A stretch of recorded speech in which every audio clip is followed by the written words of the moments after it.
ओम श्री सद्गुरुदेव भगवान की जय। प्रश्न है कि अर्जुन के रूढ़िगत कुतर्क क्या हैं? उत्तर: अर्जुन की बुद्धि अभी पौराणिक है, जिसमें बाह्य संसार में रूढ़िगत कर्मकांड, अनेकों देवी देवताओं के पूजा पाठ, सांसारिक व्यवहार, रिश्ते नाते, कुटुंब परिवार, सुहृद मित्रों के पालन पोषण की व्यवस्था करते हुए लगाव अर्थात मोह और स्वर्ग को ही सर्वोपरि सनातन धर्म मानकर अनुराग रूपी अर्जुन योगेश्वर श्री कृष्ण को ही समझाता है कि कुल धर्म ही सनातन है।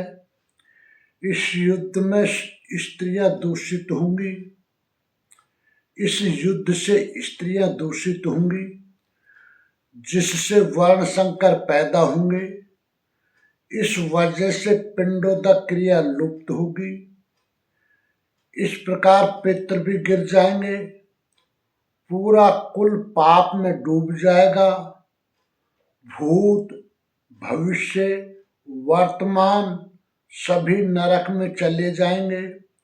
सनातन धर्म नष्ट हो जाएगा। इन प्रवृत्ति मार्ग के रूढ़िगत विचारों में पढ़कर अर्जुन युद्ध अर्थात भजन से हटना चाहता है और योगेश्वर श्री कृष्ण को समझाने के लिए रूढ़िगत कुतर्क पेश कर समझाता है।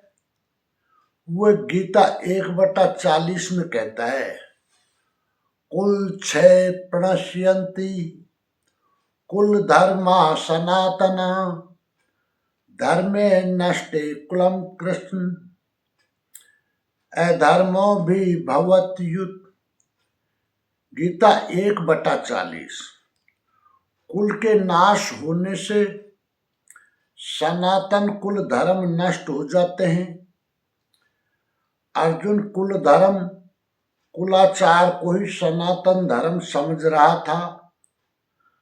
धर्म के नाश होने पर संपूर्ण कुल को पाप भी बहुत दबा लेता है।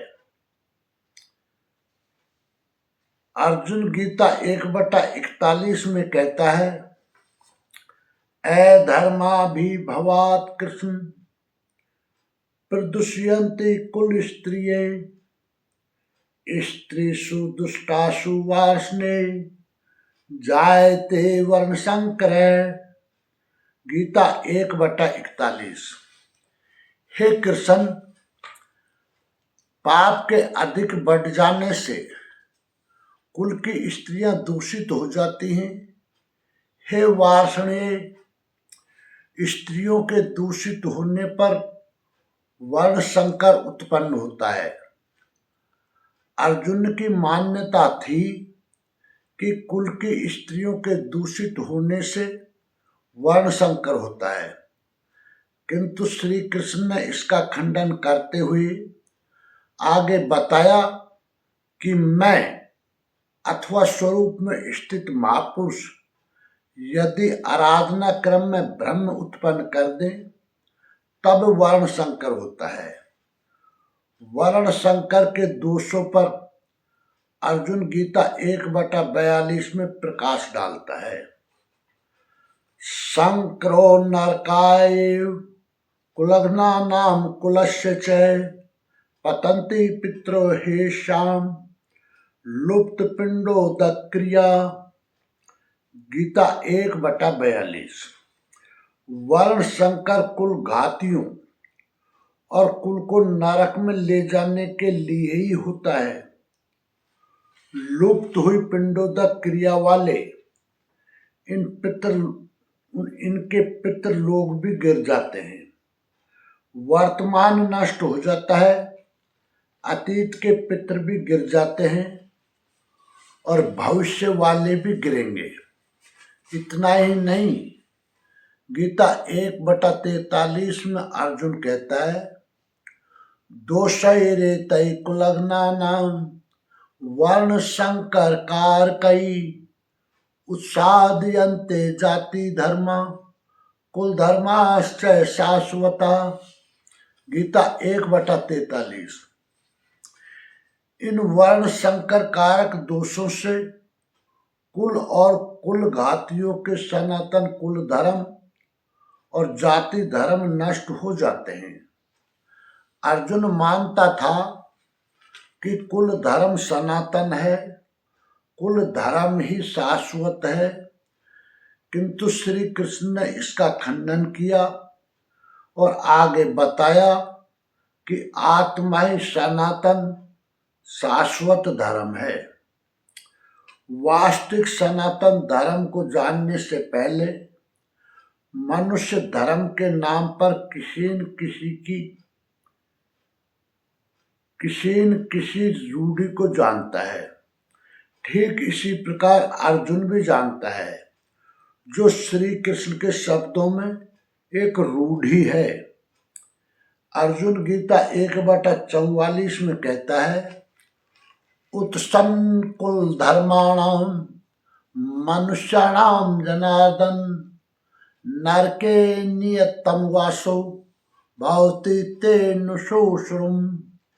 गीता 1/44। हे जनार्दन, नष्ट हुए कुल धर्म वाले मनुष्यों का अनंत काल तक नरक में वास होता है। ऐसा हमने सुना है। केवल कुल धर्म ही नष्ट नहीं होता,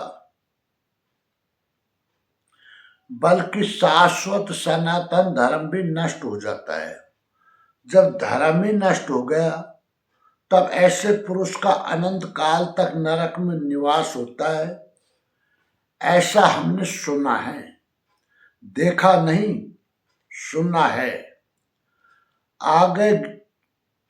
आगे गीता 1/45 में कहता है, अहो बत महत पापम कर्तुम व्यसिताव्ययम यद्राज्य शुक्लोभेन हंतुम स्वजन मुद्यता।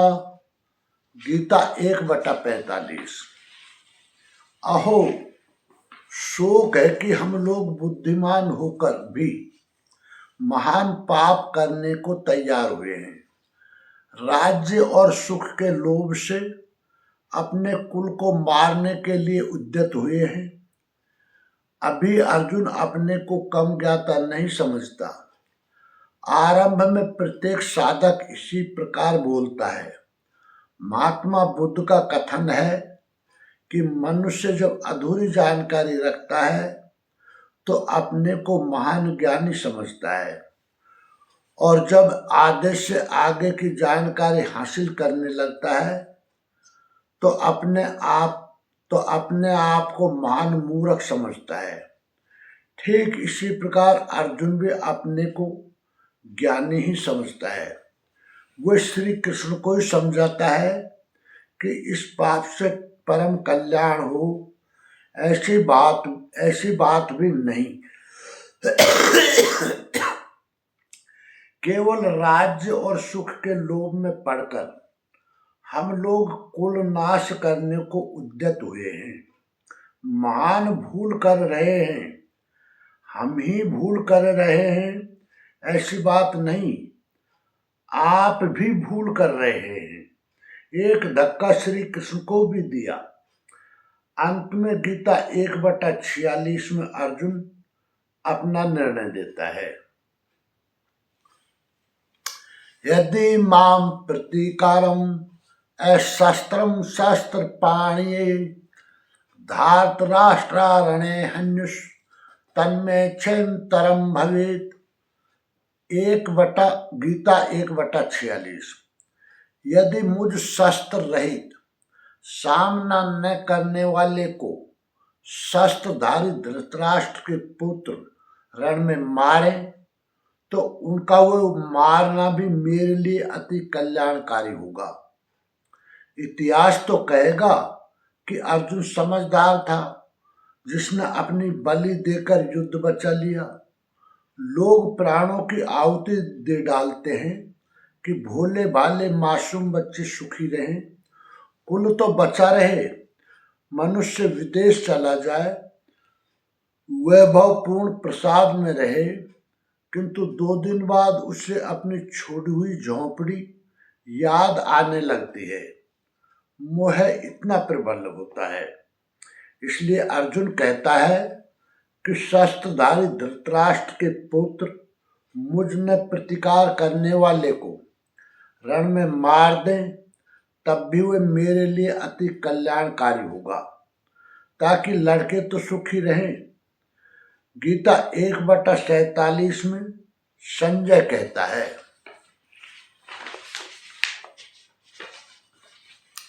संजय उवाच एवं मुक्त्वा अर्जुन संख्ये रथोपस्थ उपाविशत् विसर्जय शस्त्रम चापम शोक संविघ्न मानस।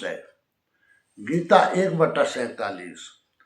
संजय बोला कि रणभूमि में शोक से उद्विग्न मन वाला अर्जुन इस प्रकार कहकर बाण अर्थात नाम जप सहित धनुष अर्थात ध्यान को त्याग कर रथ के पिछले भाग में बैठ गया, अर्थात क्षेत्र क्षेत्रज्ञ के संघर्ष अर्थात भजन में भाग लेने से पीछे हट गया। गीता 2/1 में संजय कहता है, संजय उवाच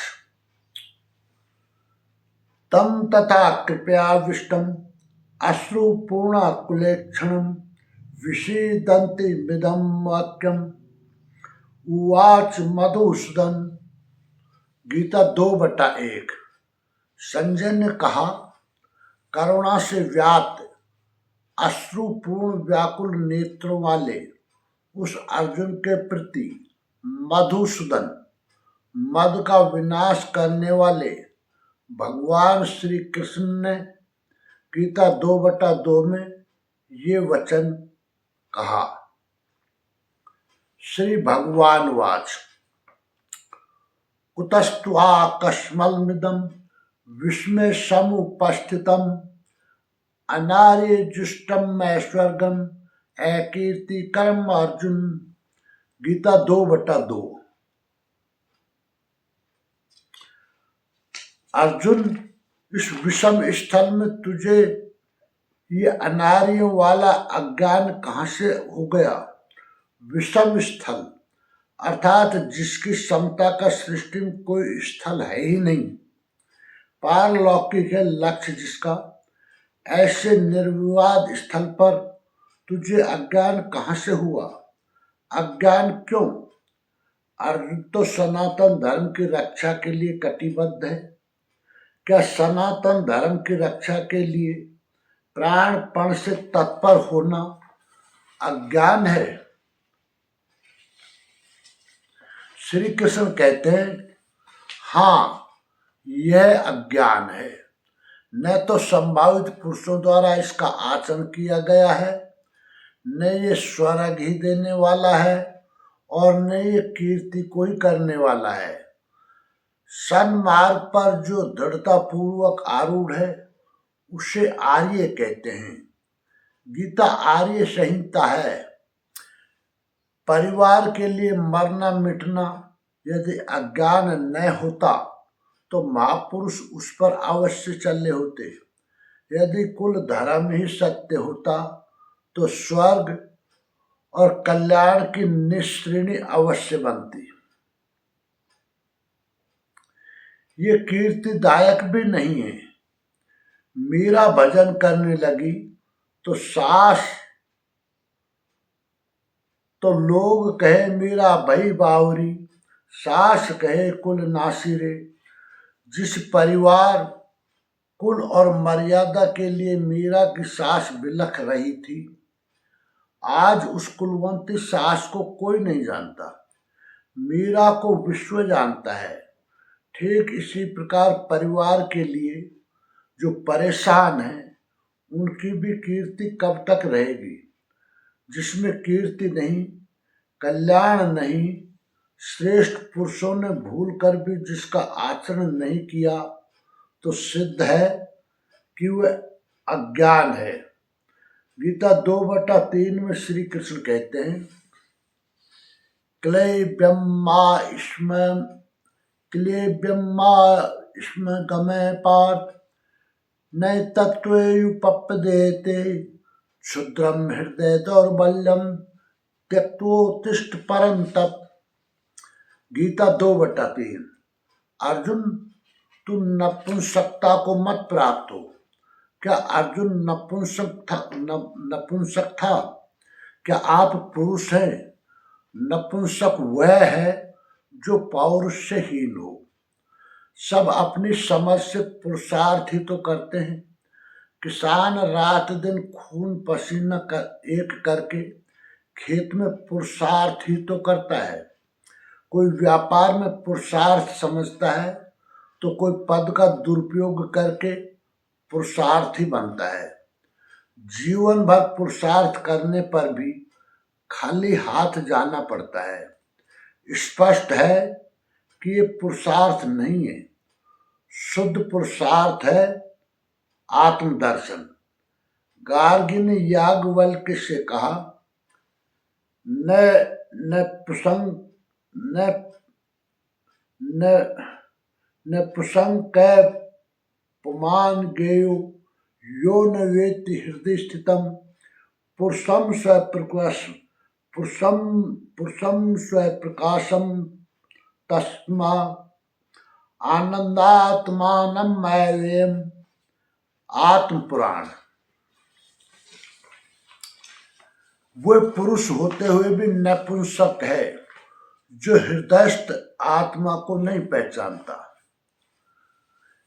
वह आत्मा ही पुरुष स्वरूप स्वयं प्रकाश, उत्तम, आनंद युक्त और अव्यक्त है। उसे पाने का प्रयास ही पौरुष है।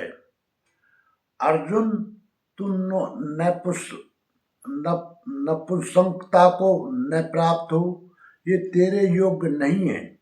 हे परंतप, हृदय की क्षुद्र दुर्बलता को त्याग कर युद्ध के लिए खड़ा हो।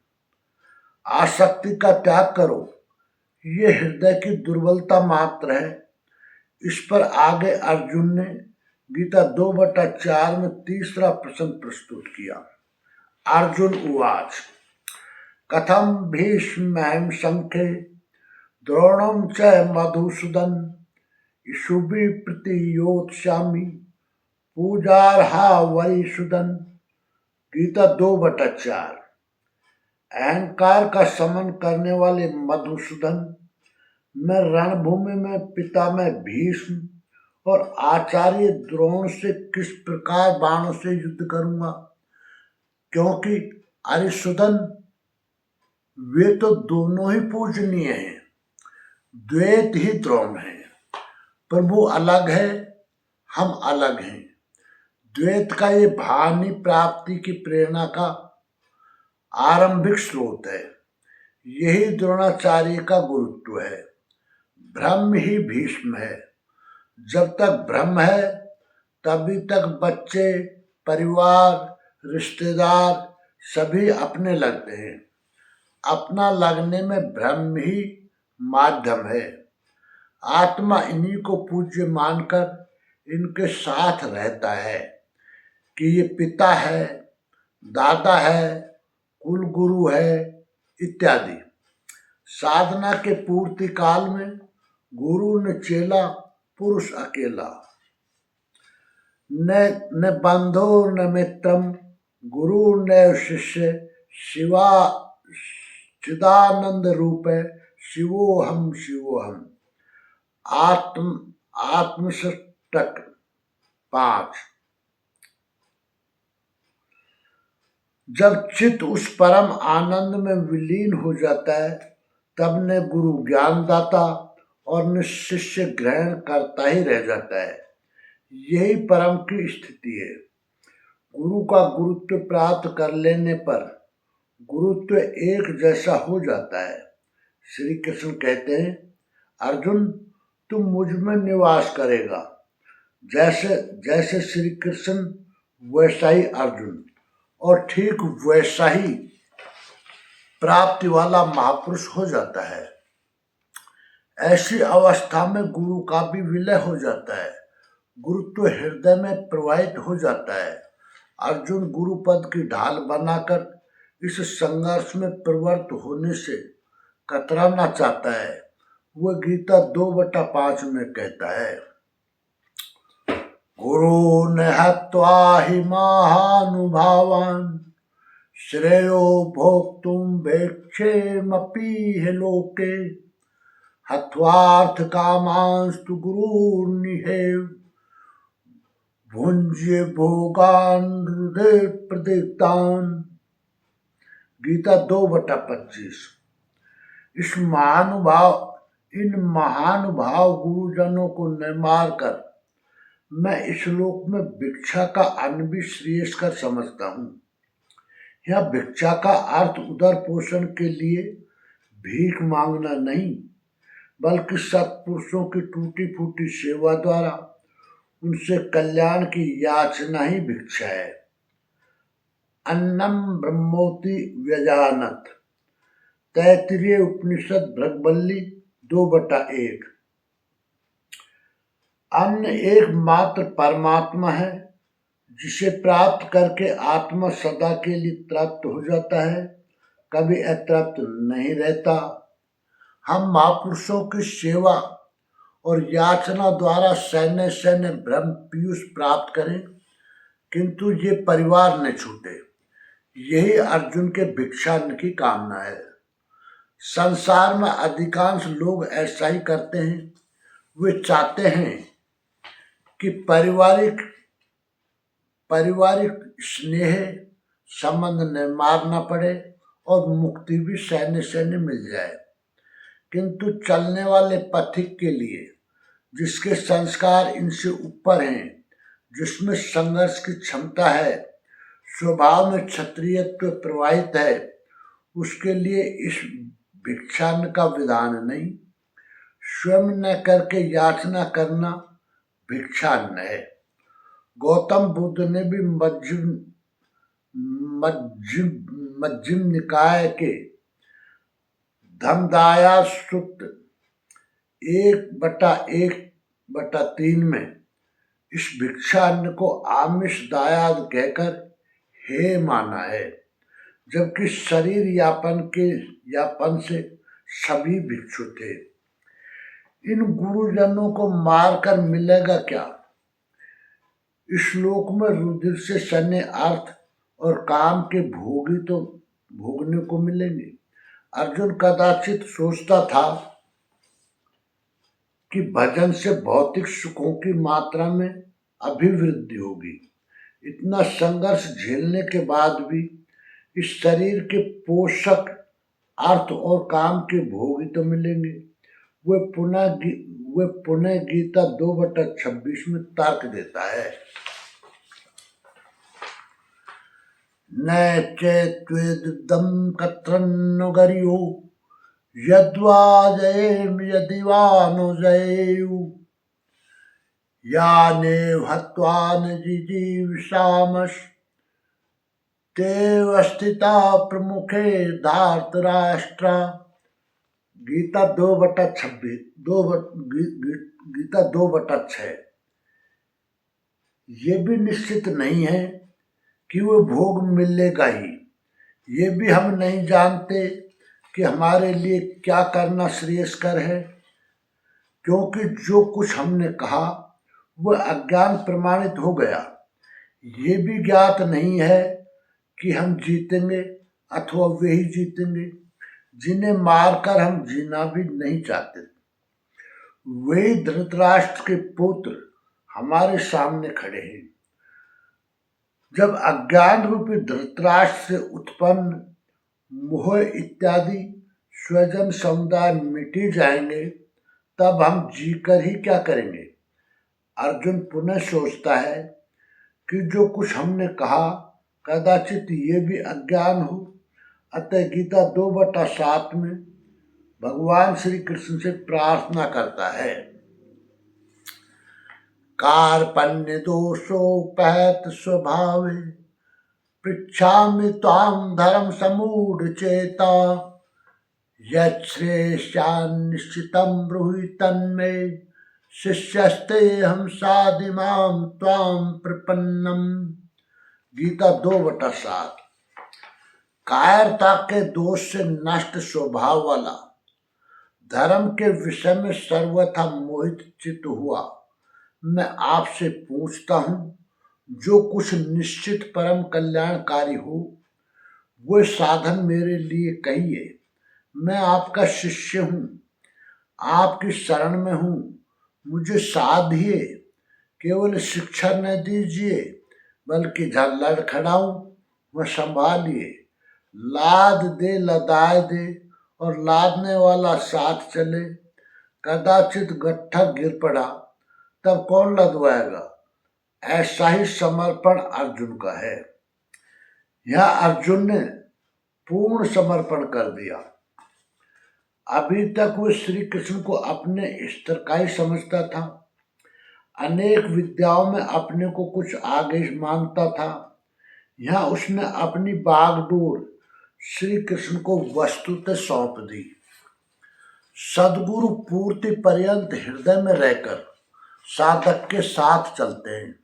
यदि वे साथ न रहें तो साधक पार न हो।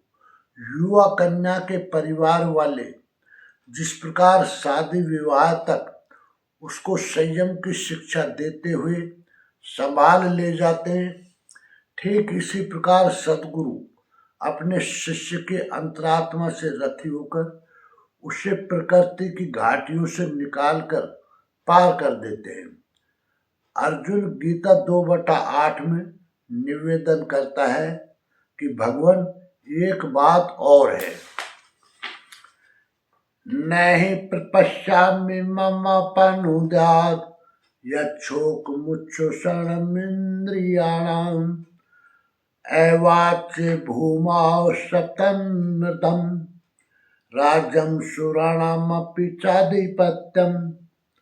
गीता 2/8।